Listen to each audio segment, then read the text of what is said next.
Pandemic, we learned that cleaner indoor air can help prevent COVID spread. So it may come as no surprise there's evidence it can lead to other health improvements as well, especially for kids. Our medical columnist, Dr. Raj Bhardwaj, has been looking into this, and he's here to tell us what he's found. So Raj, let's start with COVID. What do we know about indoor air and risk of infection? Well, we know that your risk of infection is a lot higher indoors than outdoors. And if you think about ventilation, and we know that we should use different sort of layers of protection to protect ourselves from getting COVID. And ventilation is one layer, distancing is another layer, reducing numbers is another layer. And ventilation, when you use it indoors, it's kind of like getting some of those benefits. You're getting the benefits of distancing, the benefits of reducing numbers without having to do that so much. And that's good, because in schools, there's a lot of layers we're not using. We're not using masking anymore. We can't really reduce numbers. We can't distance too much. We don't have great uptake in terms of vaccinations with school-aged kids. So cleaner air is one of the layers of protection that we could still be using. It stands to reason cleaner air would lead to less infection, but is there any evidence so far that it does, in fact, reduce those infections in classrooms? Yeah, absolutely. Even with COVID in particular, there's a lot of evidence. So going back even to 2020 in Georgia, they did a really interesting study where they looked at different schools and what sorts of things they were doing to mitigate spread. So in schools where teachers and staff had to wear masks, there were 37% fewer COVID infections compared to schools that did nothing. That makes sense. Masks work.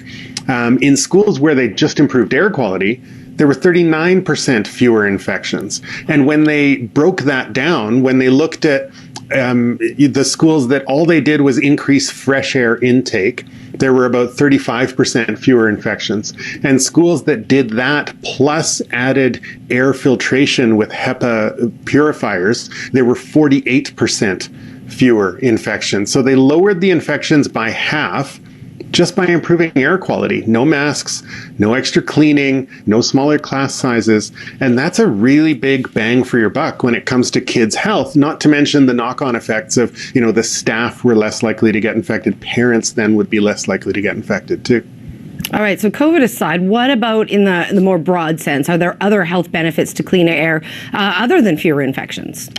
Yeah, this is where it gets really interesting. There are plenty of studies that show that when kids get cleaner air, they learn better. They actually do better on standardized exams. And it's not just school air, even the air on school buses, the diesel-fueled school buses that bring kids to school. When they clean the air in there, kids' marks go up in English exams and math exams.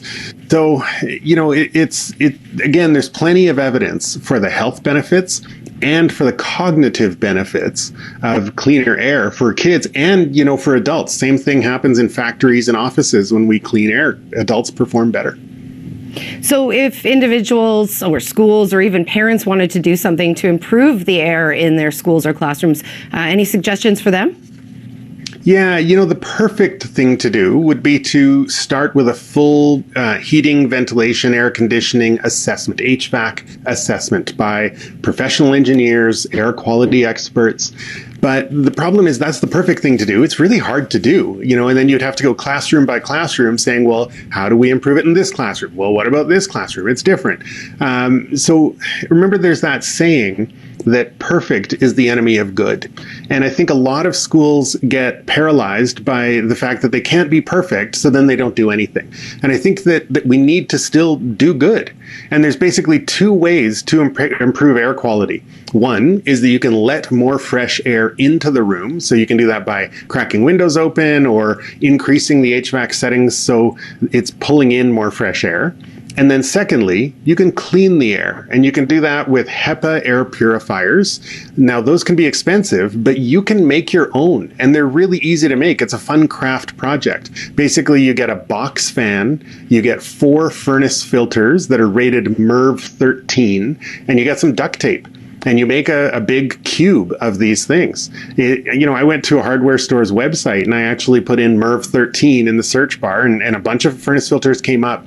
But in the other products you may also like area, there were box fans and duct tape. So it sounds like a lot of people are getting crafty and doing this, and algorithms are learning that. And I'm really glad to see that, because cleaning the air is one of the ways that we can sort of tweak our lives so that we can learn to sort of live with COVID, as they say.